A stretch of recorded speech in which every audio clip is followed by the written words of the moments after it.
It's really good to touch base with you directly. We've been in conversation indirectly for quite some time, so it's really, really fantastic to have the opportunity to speak to you. And thank you so much for joining us today. As you can see, we've got a big group of people here, and we've been having a really fantastic first panel this morning. So people here are really keen to hear what it was like to work as Terry Pratchett's assistant, if that's the correct term for you. It's one that I probably from day one tried to distance myself from. But did I assist Terry? Yeah, of course I did. Of course I did. So what was it like? It was just the best time ever. It is almost impossible to describe, which is kind of difficult if you're actually trying to write his biography, because you don't want to come across in any way sycophantic. But Terry, he was a genius. I've met 3 geniuses in my life, and Terry absolutely head and shoulders over the other 2, I'm afraid. If somebody wants to report that back to Bill Gates, and regrettably Stephen Hawking is no longer able to pass comment, but yeah, Terry was a genius, and every day was just fabulous. Being at the coalface while those books were created right under my nose, just I miss him so much, and I miss that time so much. It was the absolutely the best of times. It really was. And how did you come to start working with Terry in the first place? I was working with Colin Smythe, Terry's agent, and I realized that my time, to compress this down, if we had several hours and we were sitting in a bar, I'd give you the whole story. But I basically started sharing my time with Terry. So I would work with Colin Smythe for 5 days and fit my weekends in around Terry. And then suddenly I realized I was working with Terry for 3 days and Colin for 4. This was okay. I was doing okay until I realized that I was working for Colin 5 days a week and Terry for 5 days a week. And sometimes somehow I had to compress all of that into 7 days. And eventually, Terry just said, "I want you to work with me full time," and that was it. And it was obviously with huge regret that I had to leave Gerrard's Cross, where Colin lived. But I moved here to the West Country, and that's it. The rest, they say, is history. That was a long time ago. And I'll be honest with you, I thought at the time that I might work with Terry for maybe a year. And I thought, what a great year. In 100 years' time, what a great story to tell the great grandchildren or whatever. It's one of those things that you just feel that it would be a great anecdote, and I could just have the time of my life in that year. And the first year went by like that, and then the next year like that. And yeah, it was a very intense time. He was the most motivated person that I've ever met, and it was all about the work for him, all about the work. And I'm not saying that writing novels was hard work, because Terry made it look so damn easy, but it was the job of work. It was the job of work of this office, and he worked harder than anybody else I've ever met.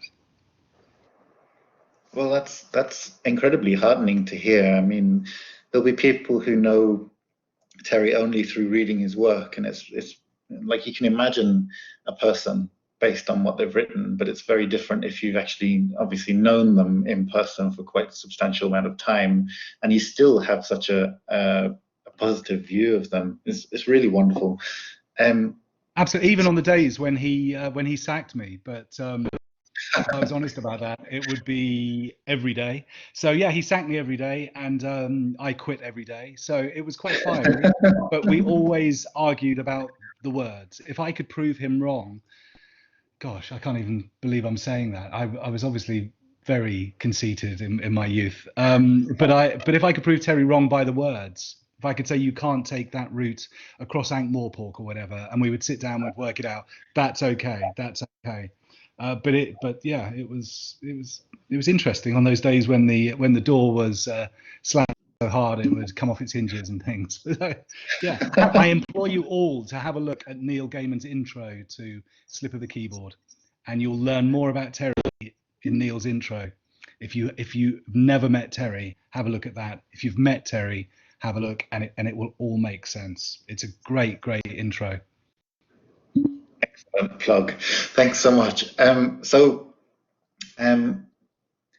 have a personal question, which I think I know the answer to, but which I would still like to hear your perspective on. And then there are lots of questions which I'll start posing. So my question is, when Terry was writing, I understand that he would write incredibly quickly because he was so prolific. Like, to get so many books out at once, he would have had to write in a very, very quick way. And I wanted to know, did he write several books at once, or did he write one book and then put it aside, or some combination of the two? Okay, so every day writing would take place all the time, apart from one day that I'll get to in a moment. So writing would take place every day. The book that you are about to buy for Christmas, so around about this sort of time of the year, we would publish in October, November. So you would know the title of the next book. I'm not. Terry was bored of that book because that's ancient history. He wrote that a long time ago. We finished it and off it went. That's been printed. It's about to go into the shops. We are not working on the novel that's going to come out next spring. No, that's finished. That's off. We've probably seen Paul Kidby's cover image or an early draft of Paul Kidby's cover image. We are working not on the one prior to that either. So now that's 1, 2, 3 books. We are probably up to our ears in the book prior to that, because our reward for finishing a novel was to start the next one. And Terry would often, the honeymoon period in the novel, the bit where it's just words going down onto the page at 2, 3, 4 words a day, that's a lot of words, and it's just coming straight out of Terry's head. This is all, at this point, raw Terry Pratchett, and it's just coming out and it's going straight onto the page. But here's the point: no novel at this point. There's no novel. There's no shape of a novel. There's nothing. It's just a stream of consciousness. Terry knows basically what he wants to down, but he's having the fun bit where he's describing the world, and then he's focusing and focusing and focusing. And I always think of it like a French polisher. You start off with a rough sandpaper. No, I don't think French polishers ever use rough sandpaper, but you know what I mean. You're going down, and eventually you are polishing the grain, polishing the grain, polishing the grain. And every sentence in the Pratchett novel was so absolutely wonderfully polished. So the novel that we are most interested in is the honeymoon period, not of the next novel, the next novel, or the next novel. Probably 4 or 5 novels back, and Terry's just getting ideas out. Now, he will burst through the office door, as he did with Unseen Academicals. We knew that the book was football, and I swear there's no 2 blokes on this planet who know less about football than Terry and myself. But one morning, he burst through the office door and said, I've got it. The thing about football, the most important thing about football, is that it's not about the football. And then he ran through a list of everything that is important about the game. The scarf, the mugs of tea, the pies. That was what was all important to Terry. Now we've got a novel. We know it's about people. It's not about the game. We know it's about the people, and now we can form a story from it. And it was just wonderful watching those ideas just bubble to the surface. I can't describe in human words what it was like to be there at that moment, because there were words everywhere, and Terry just knew how to compress them down. So they were written in the room just through there. Just there's a little door there, just through that door, and that's where Terry's desk is, and that's where he sat. And we sat side by side. He would face me, I would sit at the controls on the keyboard, and we would just talk about it. And every hour of every day, there would be a gem, and it would just be a moment when I would just have to stop him, and I would just stand up and reach for the skies. Yes, that's it. And I would look across at Terry, and he had his hat on. and all I could now see was the brim of his hat. I couldn't see his face, and he didn't fold his arms like this. He would almost hug himself, and I would just see the brim of his hat, and he would be just sort of nodding in appreciation that we'd got it, we'd got it, we'd got it, we'd got it, we'd got it. And it was a marvel. It was an absolute marvel. It was like deconstructing a Discworld novel into its component forms. Imagine that. Okay, so X number of pages, proportionally more paragraphs, proportionally more again words. If you imagine them floating around the room, Terry was just gathering them in every day and just focusing. I think I described that really badly, but I know what I mean. No, you gave me a really good picture. I'm so jealous of you. Can't tell you. Fascinating. Oh. Well, okay. Let me get to someone else's question, because otherwise I'll just pick your brains all day long. Please so, do. Okay. The first question that came in, I actually think I've heard Terry speak about this in one of the programs, which is where he had 6 screens on his computer. His computer had 6 screens, and he was working on all of those 6 screens. And the question is, did he only have 6 because he was limited, or was it through choice? The exact answer goes like this. He was asked in an interview, Terry, why do you have 6 screens? And he said, because why have you only got 6 screens? Because I haven't got room for 8. So there you are, that's it. And he did have room for 8, but in fact 6 screens. If you come along to the Hisworld exhibition, you would have seen a recreation of Terry's desk, and you would have seen there the monitors all laid out, and we had iTunes open, we had Word or Word Perfect, depending what we were using at the time. Doom would be open, Terry would be playing around with that, and that was it. And to people's delight, Wikipedia, because sometimes, you know, it's the, if you're making it up, it's one of the best places just to find a little nugget of information. Because if we went back to those early days when I had to research everything by hand and go off and present the great Terry Pratchett with 2,000 handwritten words on Dr. John Dee or something like that, you don't know, when you were writing it, you didn't know what Terry was looking for. So having those screens meant that you could have multiple things open. And we'd have the news open, we'd have the weather open and things like that. So were they an indulgence? At the time, they felt like a massive indulgence, and yet it wasn't silly money. It wasn't silly money at all. And Terry was sitting just over in the chair over there being interviewed about it. And obviously the interviewer had said, what's your biggest indulgence? Thinking he was going to say the computer setup, and shouted through. He said, Rob, what's my biggest indulgence? He said, no, don't answer that. I know the answer. It's you, isn't it? And so that was it. So yes, I was a far bigger indulgence than his computer. That's quite a compliment. I mean, I use 3 screens as a rule, and once you start using multiple screens, it's very difficult to go back, I find. It's impossible to go back, absolutely. Okay, the next question is, do you think that Terry started off when you said that he was several books ahead of actual production? Do you think he sat down and had a plan for the evolution of Discworld, or do you think it just flowed and that was just the evolution that was natural? Do I think he had a plan? I at this point I could say, you know, we had a wall that was full of post-it notes, and we shuffled them around in some sort of. We had no idea, and I can talk for Terry on that. I'm always reserved when I'm talking in his voice, but on this one, no, this was 2 blokes sitting in the chapel making it up as we went along. There was no great plan. I knew that maybe the next book would be a Tiffany Aching novel. That's as far as the plan would go. That's as far as the plan would go. And we would nip outside and we would have our lunch out on the chalk where the Feagles were born, and we would talk about what Tiffany was doing next. And that was, you know, again, that was magical. But there was no great plan. And I saw one of the questions just pop up beside me here in my peripheral vision, and it said about how did Terry sort of curate that stream of consciousness, and it was just by writing it all down, just writing it and keep writing it, and eventually, suddenly, well, I'm not a sculptor, but I don't know if you can see just out of the corner there, there's a beautiful sculpture, a Paul Kippy sculpture of Terry. Now, that Terry It took Paul to be able to form that out of the clay and the wax, and that's a wonderfully clever thing.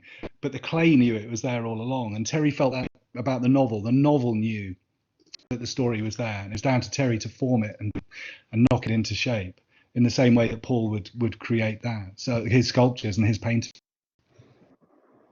Oh, that's an amazing way to look at it. So he was effectively channeling he had the novel somewhere in the ether and he was making it real rather than. There were too many occasions. My beliefs are long and complicated, and we'll take up way more than the next 45 minutes discussing those alone. But I have to believe that the novel was preformed in Terry's head, because there were too many coincidences. Things that that Terry said, go off and can you count how many children Nanny Ogg has got? And I'd go off and have a count and realise that he'd named every single one of them, and yet he'd never sat down with our pie chart or our wall of post-it notes and worked out that this character Nanny Ogg, this is what she does, this is what she doesn't do, which is a very short list of what Nanny Ogg doesn't do. And here's her children, and I'm going to bring them in. He didn't do that. He didn't do it. I had to be. Somebody popped up there and said Terry Pratchett was a walking encyclopedia. Yes, but it was my job to be an encyclopedia of Discworld, so we didn't go too far off piste. And the mental overhead for somebody with a normal human brain and not a Terry Pratchett human brain was absolutely phenomenal. He's the only person in my life that's ever given me a migraine. So, Do you think I've heard some authors say that for them the characters are basically real people, like mm-hmm. Of course they're imaginary, but they have such a clear perception of what they're like and what they look like in their heads that actually they're basically just describing what they see. So they don't really forget, because it's like forgetting a real person. Is that, I mean, do you think that characterizes how he did it? 100%, absolutely that. But here's the thing: we'd be working on a new character. We would have to work out who that person was as we were going. So all of the attributes of that character, and as you've just said, it's much easier if you're bolting everything on to a real human being, and that happened multiple times. And yet I can't say out loud who some of those people were. So it wasn't just a case of blah blah was Lord Vetinari because he, she, or they had all of the attributes of Lord Vetinari, because that was the case. In fact, Vetinari, Vimes, Harry King, they were pretty much Terry through and through. But we would I will name names. We would be working on a particular novel, and Terry would say, okay, so who do you think that is? And I go, well, I'm writing that as Philippa Dickinson, our editor at Penguin Random House. And none of the attributes in terms of looks, height, anything, no physical attributes were Philippa at all. But it was very easy for us to put words in Philippa's mouth. And that was what it was all about. And we did that. So I'm sorry, Philippa. One day I'll tell you who you were. But it was that's the way we did it. And sometimes it might be somebody you'd seen on the telly. But it was more often than not, it was somebody that we knew, and we knew very well. So yeah, that's how we did it. And there's a linked question here, which is asking about the reference material that you drew on. So it says, apart from Brewer's Dictionary of Phrases and Fables, were there any other standard references or resources that you relied on? There are books everywhere. Terry would have no doubt read almost all of them, or would have read the best bits of all of them. Sorry to the authors out there who put it all together. The history of false teeth, things like that. That's the sort of things that Terry would use as reference books. So there's a whole section up there of brewers throughout the years. They're all up there. It's difficult to describe what Terry used for reference. So in Making Money, there's a biography of Angela Burdett Coutts, one of the richest ladies in the United Kingdom, whose family started Coutts Bank. We had no other reason to read that. flick, flick, flick, flick, flick, and then there's a little nugget in there, and that will have found its way into making money. So yes, there were so many things, and obviously with books like The Truth, with the history of printing and like that reference was already in Terry's head. That's things that he would have picked up over the years. There's a whole history of Punch magazines on the shelf here as well. 1918, 1919, 1920, all the way through to 1949. So that's Terry's reference material. So it's not as easy as saying, you know, he had a collection of Brewers and that was it. Brewers was very helpful, and Terry read Brewers.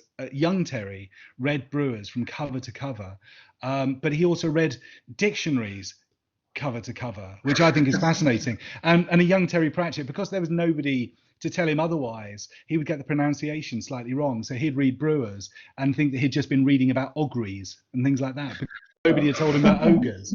And it was, fascinating to hear him talk. But yeah, Terry read everything that wasn't nailed down, absolutely everything.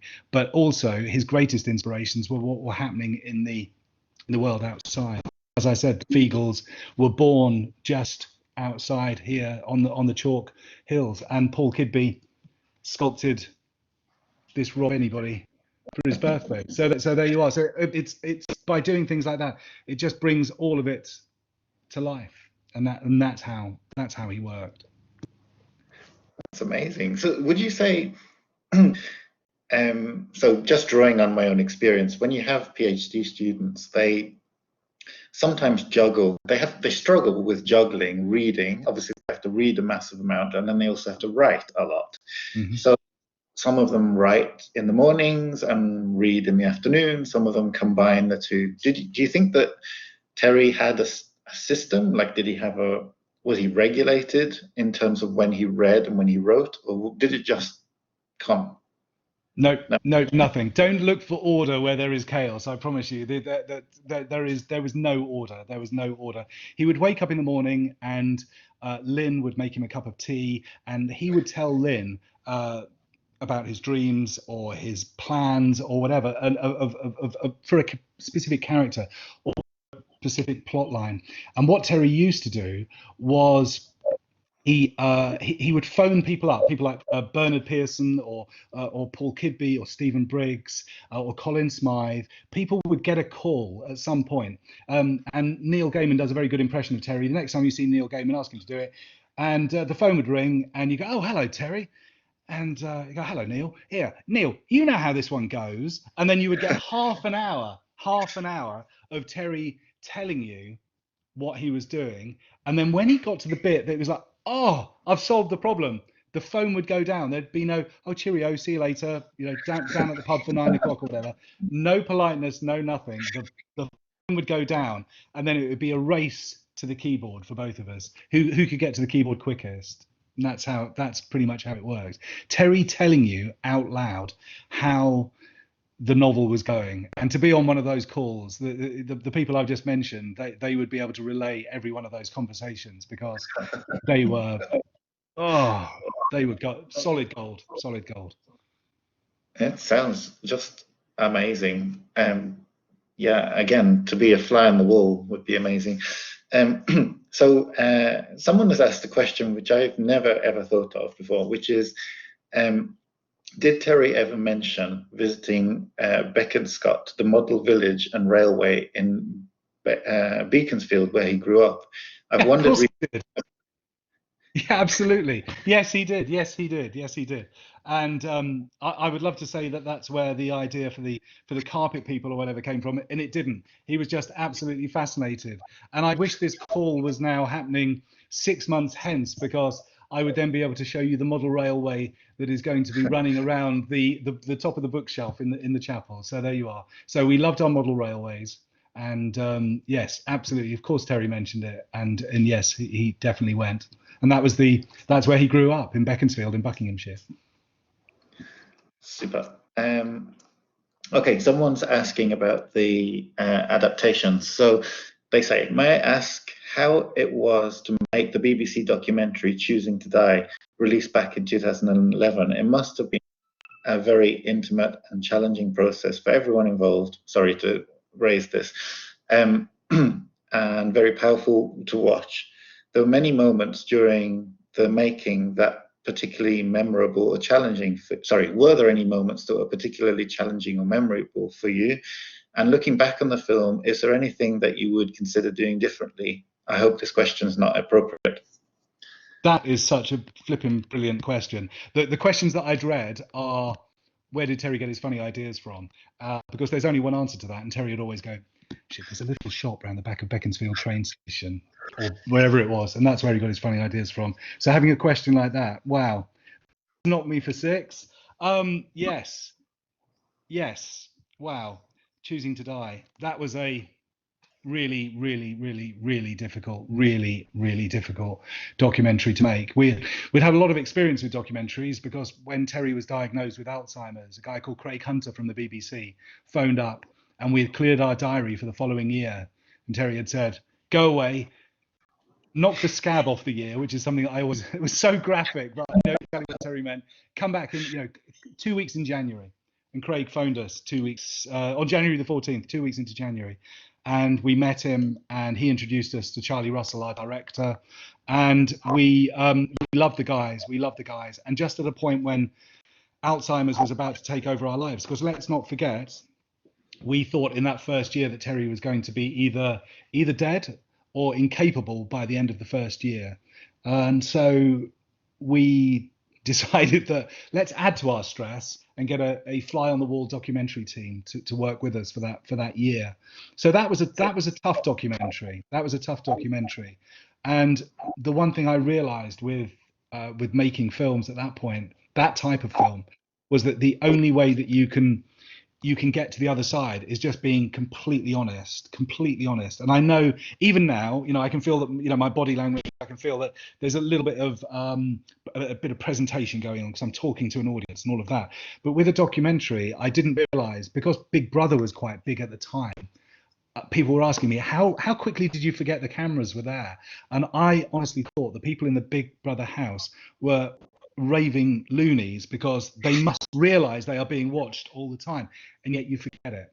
So skipping forward, all of that's relevant to here we are with Choosing to Die, and this is a really difficult subject to discuss, because Terry, obviously, we all know what Terry's beliefs were about what you should have at the end, and I can't say that my views were opposite, because they weren't opposite, but I felt that every man, every woman, everybody should have the right to choose their time of passing.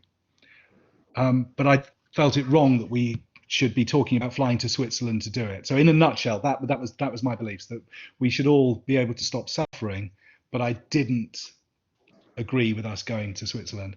So we've made one really good film, and I believe that if you make a documentary like Choosing to Die became, that there would be a lot of work behind the scenes, and that Terry and myself would be privy to everything at every stage, and so there would be no surprises. But let me fill you in on a secret. We flew into Guernsey to go and meet Peter Smedley and his wife, and wife Christine, and we had no idea who or what we were going to meet. We knew that he was unwell, and we knew that he wanted to end his life at Dignitas, but we had no idea what this meant at the time. And we flew into Guernsey. We were driven to his house, an absolutely beautiful house, absolutely charming couple. And the question was asked, so when the time comes, would you consider going to Dignitas? And Peter Smedley said, yes, I'm booked in for December the 10th. It blew our minds. It blew our minds, because he's unwell. He's got motor neuron disease, and we know it's only going to go one way. And it was deeply distressing for him, a man with all that dignity, and thinking about how bad things could possibly get. But now Terry and myself were faced with the fact that our film is actually, we are going to follow this guy on the journey. And so God bless Peter Smedley for allowing us to be there at the end, and for Andrew Colgan, who was the same age as me at the time. He was 42. And I couldn't believe that I could ever be in a position where I would have to make those decisions about my own life. So I feel that the film benefited from the fact that Terry was quite, I was going to say gung-ho. If he was here now, he'd thump me in the ribs for that. He wasn't gung-ho about life, but he didn't feel the necessity to cling on to life at all costs. whereas my beliefs led me to feel that this was wrong, and I was quite vocal about the fact that I thought Terry was wrong. And I think that only from my perspective, I'm not saying that the whole debate is wrong. It's just how I felt at the time. It felt wrong that Andrew Colgan couldn't find the right care, that he could have a happier life dealing with what he was having to deal with. But who am I to say that? I didn't have to deal with the things that Andrew had to deal with. I didn't have motor neuron disease. I didn't have to deal with the things that Peter Smedley dealt with. So I felt the film, because of my grumpiness and Terry's absolute positive attitude to end of life issues, I felt it made an amazing film. And one day there must be a director's cut, because we filmed a lot more than you ever see. And when you are promoting the show, you're not allowed to say that. You're never allowed to say, well, what you didn't see. You can only talk about what's there on the screen and talk about the show as it is. But what I love about Charlie Russell's work is that with the 4 documentaries we made with them, we didn't change a single line, a single frame. He presented it to us as a rough cut, so we've got the ability to offer suggestions. And Terry was quite opinionated, but we never felt the need to with Charlie Russell's films. And give you another hour straight with how I feel about Choosing to Die. I'm massively proud of the debate that we provoked. We were in New Zealand at the time, and we got a phone call from Charlie and Craig to say, you're on the front page of the Daily Mail tomorrow. And we were just on our way to the city hall, to the town hall in Auckland, to do a talk there. And we thought, you know what, there's stuff all we can do about it. We're just going to have to go with it. And one of Terry's great quotes, it was like I was like a ping pong ball in a hurricane. So I probably haven't answered that question as fully as I would like. It was a very, very tough film. I'm incredibly proud of what we achieved. I will never in my life do anything anywhere near that again. Doing the TV and film stuff that we're working on, the dramas, they create their own headaches. But standing in Dignitas, watching Peter Smedley take his life in front of you was just, it was an honor to be there, but one of the most distressing things ever. It was just, this needs a this needs a large pot of the black stuff to dull the edges before I give you any more. But it was very, very tough. It was a huge honor and a privilege to be there. And God bless those ladies and gentlemen who allowed us to be there and film them. It was very, very, very humbling. Yeah, thanks for being so candid, because I have to admit, with no pride, I've watched that documentary probably about 5 times, and I'm in tears, like at the end every single time. So and not just at the end, but throughout. I don't know how you did it, both of you. I don't know how. That was very tough, and I was told at the time that if you're feeling uncomfortable with filming, do something so stupid that they'll never be able to use it in the documentary. So okay. Yeah, okay, I got that. Yeah. I can manage stupid really well. So there's a scene down in Zurich, and we're down by the river, and I just wanted a little bit of private time with Terry, just to talk about what we would be doing over the next few days and get the thoughts out of my head. So I put on this absolutely ridiculous Russian naval hat. I'm 6'1" tall. Put this hat on, I'm nearly 7 feet tall, and there's no way they're going to use it. So next time you watch the documentary and you see me and Terry walking very poignantly down by the river, and it's just because I thought they're never going to use it because I look so stupid, but they used it. So thank you very much, Charlie Russell, for that. Another secret of filmmaking. If the glass bit is pointing at you, they will use it. They will use it. Well, it's nice to finish on that kind of note, and I have a question actually that's going to hopefully raise the tone a little bit, which is, what is your favourite memory of Terry that makes you smile now? When you look back, what is the thing that you think, There are too many. It's a question that I should have a stock answer for, so I can just pull it straight out of my brain. But I purposely don't do that, because I can't I can't go there and compress it into one. It really is just asking you off the cuff the favorite day of your childhood, or the favorite moment of your childhood, or your favorite Christmas. You know, that it's really difficult. It's really, really difficult. I think just spending so much time with him and talking as much as we did. So it wasn't just about the writing. We talked a lot about the writing. I've got moments I'm incredibly proud of. I've got the being with Terry when he was knighted. That's a hugely proud moment. Why I think of those moments, they're the moments that a mum would be proud of their lad, and Granny Pratchett was there to watch Terry getting his knighthood. But this was a proud moment. Here, I'll show you this. There we go. That's Terry's Carnegie Medal right there, and that was a proud moment. But do you know what else was a proud moment? Going on Blue Peter. That was watching Terry in the Blue Peter studio while it was still where it should be at Television Centre in London. I'm old-fashioned like that, but it was wonderful. Things like were just wonderful. Being in the jungles of Borneo with Terry, and the librarian walks out of the rainforest right in front of you and just sits down on the path. It was just moments like that. Again, I could give you an hour straight about my favourite moments. By the way, I've just realised I've got this sitting here. Here we go. There we go. If you ever wonder what a knighthood looks like, there we go. There we go. That's Terry's Knight Bachelor sitting right there. So yeah, there were too many moments. There are too many. But if I have to give you one, it will always go back to the writing. It will always be sitting at the keyboard with Terry just there facing me, and those moments were just solid gold. Yeah. There's been a lot of moments since Terry passed that I wish that he could be there for. The first day of filming on Good Omens and things like that, there have been real career highs for me, because you feel so incredibly proud of what you've achieved. But without Terry there, they're 10% of what they should be. 10%. You try to bring them into those moments. I'm talking Good Omens, by the way. I've got a pile of stuff here beside me, just in case it was show and tell. Do you recognise that? I don't. It's Crulley's watch from Good Omens. There you go. Oh, okay. Sitting there beside me. There we go. Of course. Oh. Sorry. Why wouldn't it be? There you are.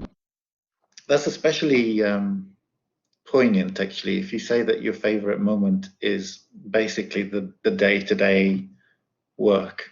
Yeah. It's incredible. Yeah. It's still the bit that drives us all forward every day. It's still the day-to-day bit, the bit that you would describe as the job. It's obviously not a job. I haven't worked 30 years. I am blessed. I am blessed, and I know that the hard work that was needed to compress those ideas into a Discworld novel, and that's why he was as successful as he was. There's a famous quote, and I hope I get it right about the right golfer. I think it was Gary Player said, "People always say that I'm a lucky golfer, but it always surprises me that the harder I practice, the luckier I get." Now, I've probably got that slightly wrong, but the absolute, just the mathematics of that was Terry. That was Terry, a very, very hugely successful author who sold so many books in his lifetime, and equate that to the hard work that created them. That's what it is. So. And people are saying congratulations on the Hugo, by the way. Thank you very much for all of those. I've just seen those pop up. So there we go. There we are. And somebody just said, what did he do on that one day a week? So I'm going to answer that question. It just popped up. The day that Terry didn't write. Do you want, I very, very quickly. So it's 5 o'clock in the evening. The novel that's being worked on now, we've just typed the words "the end," which isn't quite the truth, because the end might have been finished 6-8 weeks ago, and now we've just gone back over it. But we've now got a novel that's in a big enough shape that we can send it off to the editor. So you ready? and off it goes. Now, in the early days, I kid you not, we had to set up the dot matrix printer, and we would leave it printing, and then we'd go off and do some gardening or whatever, or go and polish a tortoise or whatever, and we would come back, and the sprockets had all got jarred up, and we'd have to start again. But we would have our printout, and that would be FedExed or DHL'd or whatever to the publishers. But now, hit send, there we go, the novel's gone.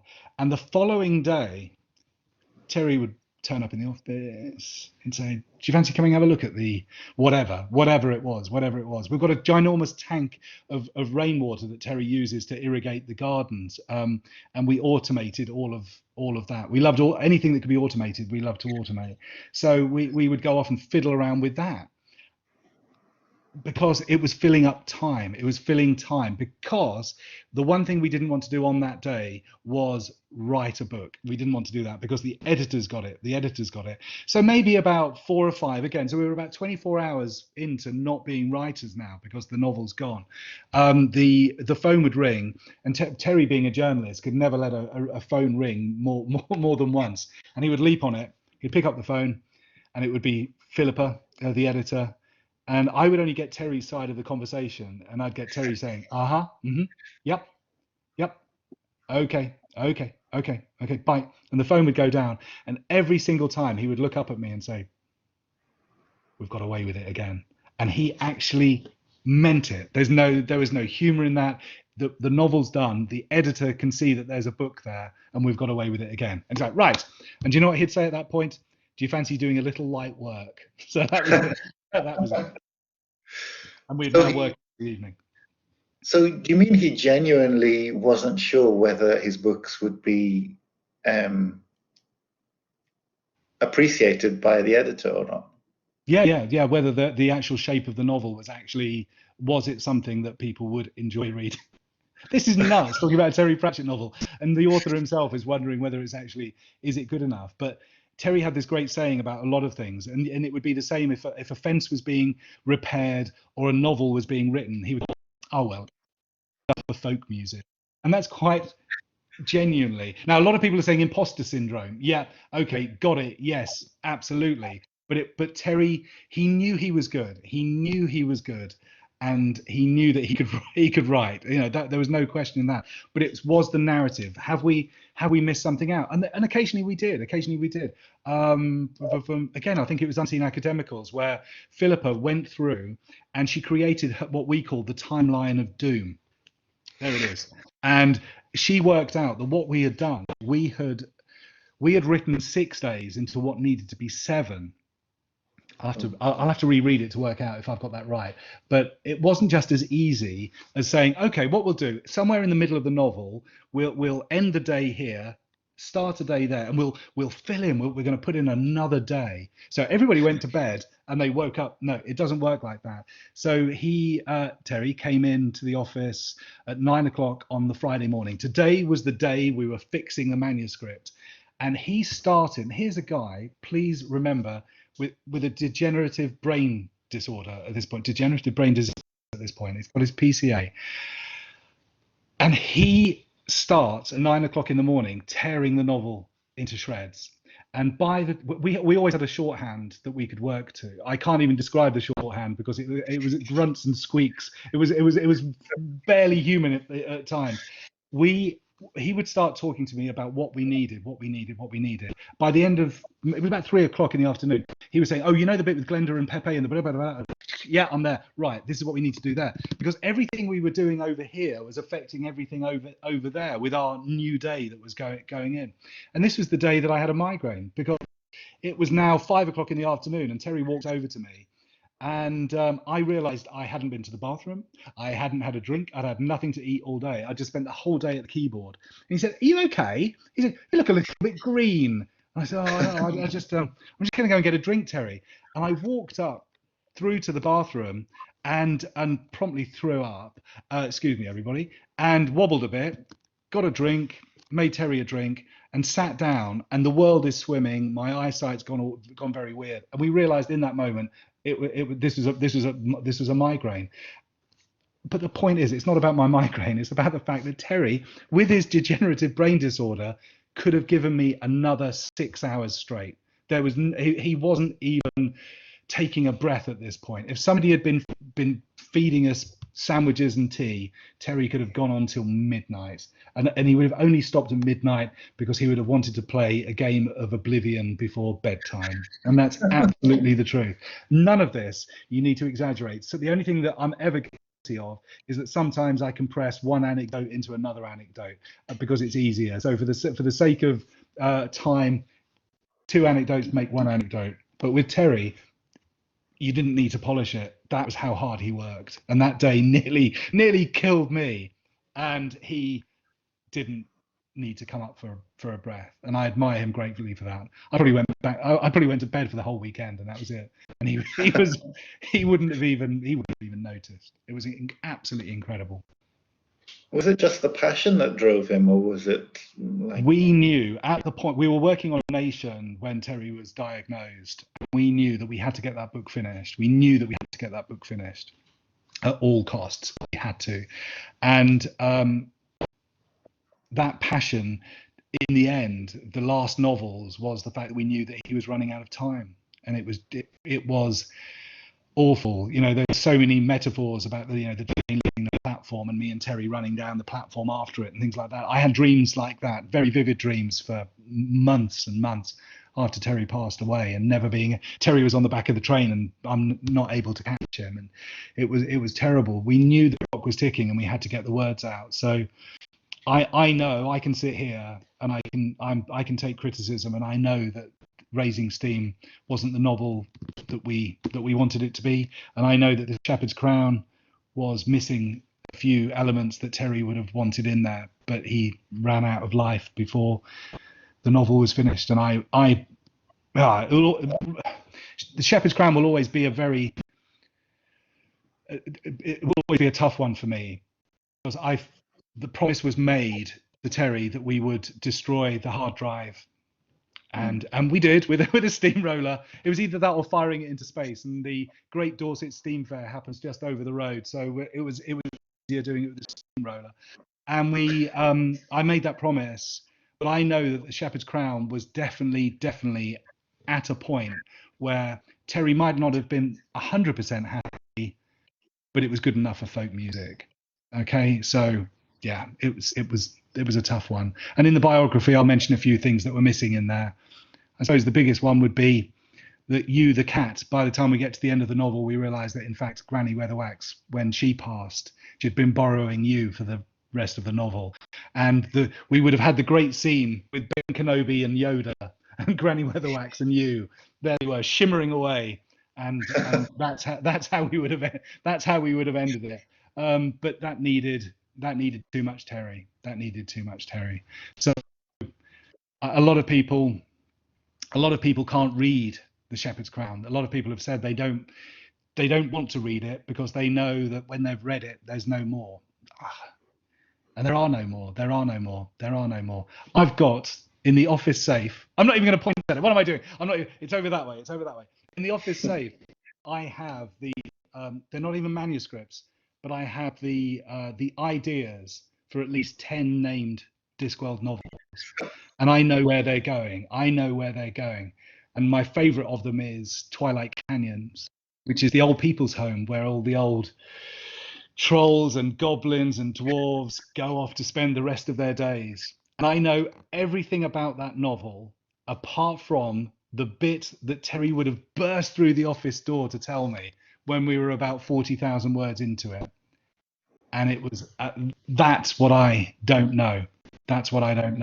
And that's why those novels can never, ever, ever be finished. They can't be finished because they require too much Terry.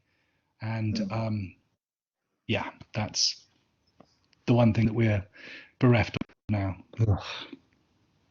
I saw a couple of questions pop up. People were saying about his writing and how did he write. And I just put a couple of toys beside me just so you can see. This was Terry's first laptop. This was there we go. Shiva libretto. It's a little bit dusty, but there we go. That was a true laptop that you could take out on the road. But showing how dedicated we were to our art. Terry's Palm Pilot, okay? Terry's Palm Pilot. You ain't going to write on that keyboard. You're not going to write on that. So what do we have? We would hit the road and we would write on that, whether we were on a train or an aeroplane or sitting at the television centre waiting for an interview. Terry would write on that. Because let's not forget that smartphones at the time of Terry Pratchett, while Terry Pratchett was live, looked pretty much like that. So again, you're not going to write a novel on that. So there you are. Amazing. Well, I want to leave a few minutes to talk about the watch. But before then, there's a very apt question, which I think we can't go without asking, which is, bearing in mind that this is an academic conference, how would Terry felt about being studied in an academic arena? Not just his work, but the project also centers on his life, and there's a strong part of it that has to do with Alzheimer's. So how would he have reacted to that, do you think? He would have thought you were all completely raving mad. Because you know exactly what Terry thought about academics. You know, our trips to Trinity, exactly what he thought about academics. And for heaven's sake, you know, he didn't go to university, but he formed his own university, and we know exactly what the inhabitants of Unseen University are like. Okay, and I have to ask you, actually, are you on your second lunch of the day, third lunch, or are you still on breakfast? You know, I can't see you from the chest down, so there might be a there we go. Right, okay. What did Terry? Terry would be chuffed as whatever. He would be thrilled. He would tell you not to look. He would tell you not to look too much into it. Don't dissect it too much, because you know heaven knows what you're going to find. But he would be surprised if you find order. He would find it very difficult to find that there was order. He would really be surprised if you turned something up. But I feel that Terry's use of language. Terry would find a word and could actually write a whole novel around a word. Okay, so I'm going to give you an example. Susurration. Okay, he would obsess about the word susurrate, and it would be there. He could taste it the whole time, and a whole novel could be written around the flow of the word susurrate. Now, whether that comes across in academic study or not, probably not, because again, it was just two blokes punching away words into a keyboard. But he would admire you greatly for trying to find chaos within the madness that was. But I think if you all approach it from the knowing that nothing was planned, that we didn't have great. Now, I was going to say we didn't have notebooks full of notes. Now, I'm telling you that I have a safe that is full of notes. But some of those novels, I'm not even going to name them. I'm not going to. You've got Twilight Canyons. That's good enough for you at the moment. Some of those novels. All right, you can have the Turtle Stops. Okay, the Turtle Stops. That was another one. Okay. Clang as well. Clang ! That was another one. Those novels, they weren't planned. They might just be fragments of ideas. They might just be fragments, and you can't look for a novel within a title. But Clang came about because the guy who worked with us from Talking Point, they're the guys who wrote the software that enabled us to use Dragon Dictate, because Dragon Dictate itself is fairly unusable, and they wrote a brilliant interface for medics used when I wasn't here to dictate to the machine. Now, we all dictate to our iPhones and everything. Don't forget, we didn't have that then. So after Terry passed away, Clive said to me, did Terry ever do anything with that idea of the novel that we discussed? No idea. What novel was that? And he said, well, you know one. I'm a campanologist. So Terry, I was like, oh my God, yeah, of course. And I remember it, we were going to call it Clang. Yes, of course. And that was about the Great Siege of Ankh-Morpork. And I know that that there are going to be echoes with Night Watch, but this was just an idea of a discussion with Clive from Talking Point about campanology, and suddenly Terry, we've written down just a page of A4 notes, and there's a novel right there, and I could give you that and say there's a Terry Pratchett novel, one A4 page of notes, and all of those notes would be included. now I'm going back to my word susurrate. So you would exactly the same as that. A note for a novel might just be the title and susurrate. We often didn't stick with the title, by the way. We often didn't stick with that. The Night Watch was called Forest of the Mind, and it became Night Watch because Paul Kidby turned up with the cover, and it was his pastiche of Brandt's The Night Watch, and so Night Watch became Night Watch. So that was it. So yeah. Oh wow. It's difficult to talk to you in academic terms about something that was two blokes arsing around. That's In some ways, I think that actually makes the academic element even more interesting, because if it was something that was supposed to be incredibly deep, it probably wouldn't be. But as it is, like you're painting a wonderful picture of someone who just had the most extraordinary mind, and we really only have the products of it to go on now. So absolutely. Terry's mind was like a vacuum cleaner, and he hoovered up ideas wherever he could find them. You know, we would be talking now, and during this, you would have come up with something during this chat. It would have been a slight tick or something that you did that you don't even know that you do, that Terry's gone, I'll have that. and there it is, and it's now in a novel. It's now in the novel. So it's very, very, very, very difficult to talk about it as a process, because it was the most enjoyable thing ever. As Terry always said, it's the most fun anybody can have with their clothes on. So it was. You've seen those, seen that. So yes. Right, we only have a couple more minutes, so I can't fail to ask you about the watch. So please tell us, how did this come about? The BBC America's The Watch. How did this come about? Oh no! Oh, I've lost the connection. Oh no! Oh no, what's happened? It came about a long time ago. Came about a long time ago, and it came about because Terry knew that he was running out of time, and he loved Constable Feeney, and he knew that Feeney was going to have a story all of his own. Another one of the unfinished novels was called The Feeney, which is going to be a play on the old show The Sweeney, and it was going to be about Feeney and his adventures. So The Watch came about because we knew that the adapting of the books wasn't at the time a possibility.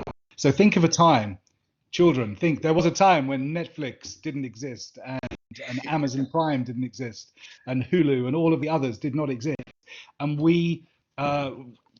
so there was a world where you couldn't have 8 episodes of stuff. There was you couldn't do those things that you wanted to do. See, I'm trying to be really politically correct here with The Watch. I promise you, I'm being as correct as I can. And there are people watching me with poison darts waiting to knock me out even if I start a sentence, say the wrong thing. So The Watch was going to be, it wasn't going to be adaptations. It was going to be, we were picking up the Watch series at the end of the Watch novels, and then starting new stories and threads at the end of the books. And that's how, and Terry authorized that in his lifetime. So we would not ignore what came before, but there would always be nods to everything that came in the past, but they wouldn't be adaptation. But imagine sitting in a production meeting where you are sitting there with some very highbrow people within television, and they're saying, how do you tell the story of Sam Vimes from a drunk in the gutter who's all washed up to one of the richest and most powerful men in the city? How do you tell that story? And as one, the whole room would swivel to the pile of watch books at the end of the table, starting at guards all the way through. Yeah, well, actually, Terry's done it already. So the Watch series came about as a thing to tell stories beyond the end of the series. That answers the question perfectly. And was it? Oh, good. I'm really pleased. I was slightly worried. There you are. Yeah, it's we have no involvement in it whatsoever. That's as much as I better say publicly. Okay, well, I won't take If up you saw the any- heavy weaponry in my peripheral vision that's pointed at me right now, then you would know that I'm being really, really very careful. I can tell. Rihanna and myself wish it all the best. I'm sure. I've seen Rihanna actually speaking about it on Twitter, and I know she is, and it frightens me.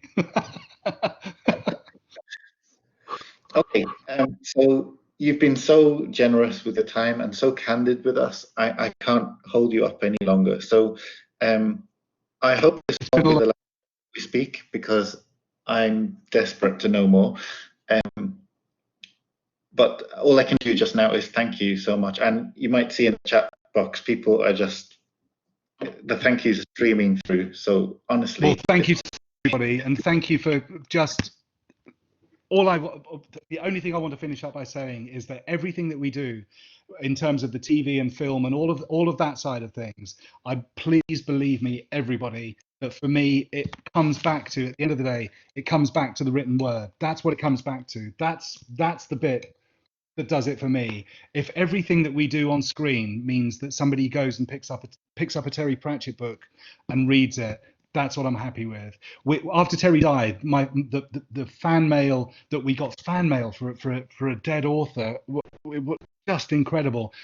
Thanking Terry for introducing them to reading, and people would write in. It would be a 16-year-old guy whose life was barely starting out, but was falling off the rails a little bit, and he picks up a Pratchett book and reads it and goes, "Oh my God, I had no idea that these things, they read like movies in your head," and they do. Or the guy who spent his entire life in prison and picks up a Pratchett book and reads it and says exactly the same thing. I promise you, for us, it all comes back to the written word. It all comes back to the written word. And please, it's the thing I am most evangelical about in my life is the written word. Just keep reading Terry, and everything will be fine.